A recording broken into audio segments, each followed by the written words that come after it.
I'm an attorney, and so I found out a while ago that there are a bunch of legal rules that make it very difficult for regular folks to invest in their own communities.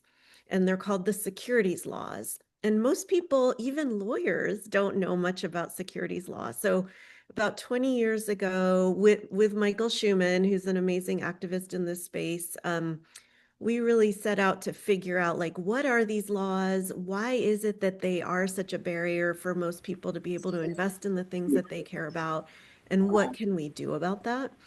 And so, and we started to find out that many people had done, I don't like to use the term crowdfunding. I like to use the term community capital, which others have used as well.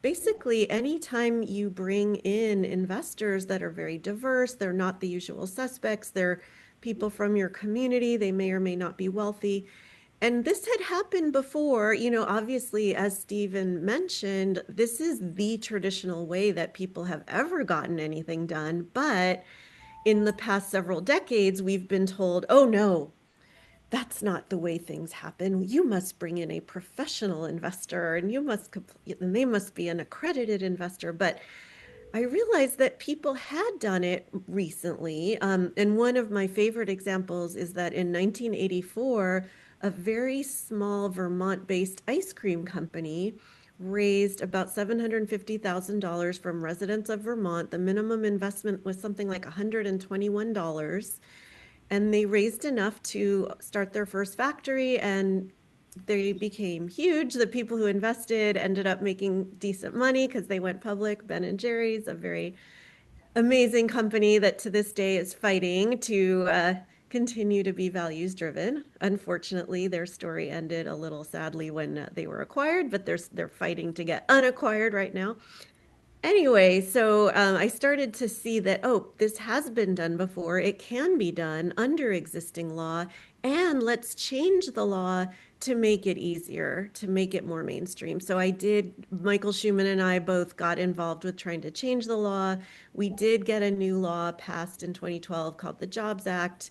It is far from perfect, and that is one of the reasons why we do have the Crowdfunding Professional Association, which is an industry organization, and one of the activities we do is we do advocate for changes to the law to make it easier for folks to be able to invest in the things they love and care about in their own communities and not have to put all of their money that they have to invest into the public markets.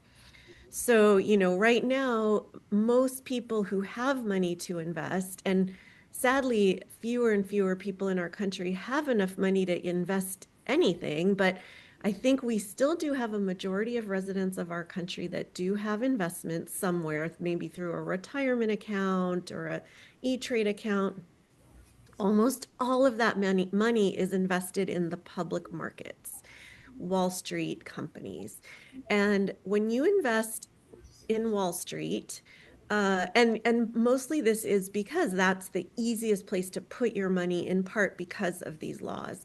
When you invest on Wall Street, you're actually not investing in any productive activity. More than 90% of the money that goes into Wall Street simply just goes to someone else who formerly held the stock that you're investing in. So none of that money is going to productive activities like starting new businesses, growing businesses, developing real estate, and it's funding a lot of bad behavior.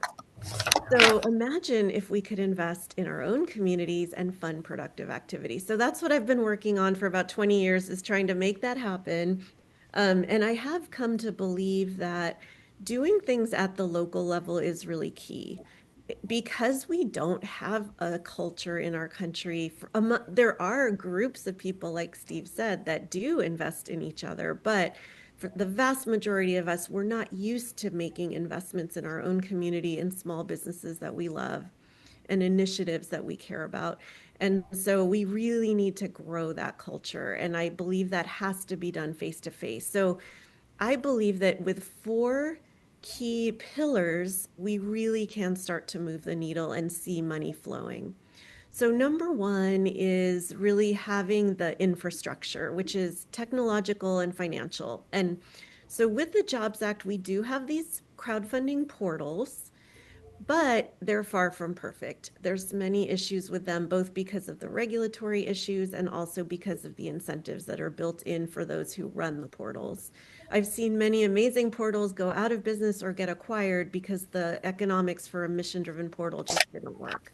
And I'm actually working with Stephanie Geller, who I believe is on the call today, on trying to grow a nonprofit ecosystem for being that infrastructure so that we don't have to deal with as many of those negative issues in that space. So that's number one is that infrastructure, which is a portals and ways for money to flow that makes things a little bit easier for folks to invest in the things they care about.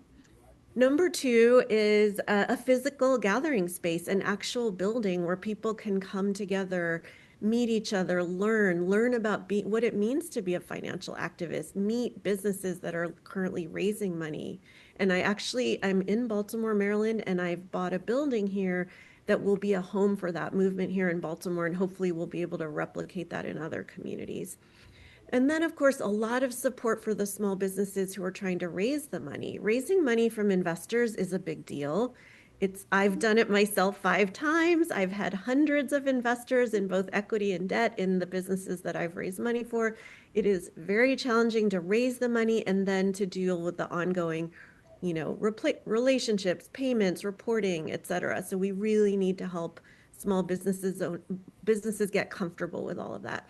And then finally, educating local residents about like, why would you invest in your own community? And if you want to do it, how do you do it? How do you decide what to invest in and make it fun?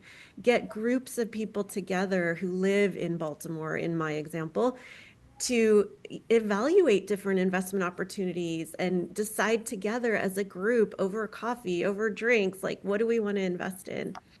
And so that's what I'm working on in Baltimore. I really hope we can replicate it in many, many communities. And according to my research and analysis, if we move just 1% of the investment portfolios of people who live in the Baltimore metro area into local investing, that would shift $3 billion of investment into local business in Baltimore. And just imagine if we multiplied that across multiple cities and communities all over the country and the world.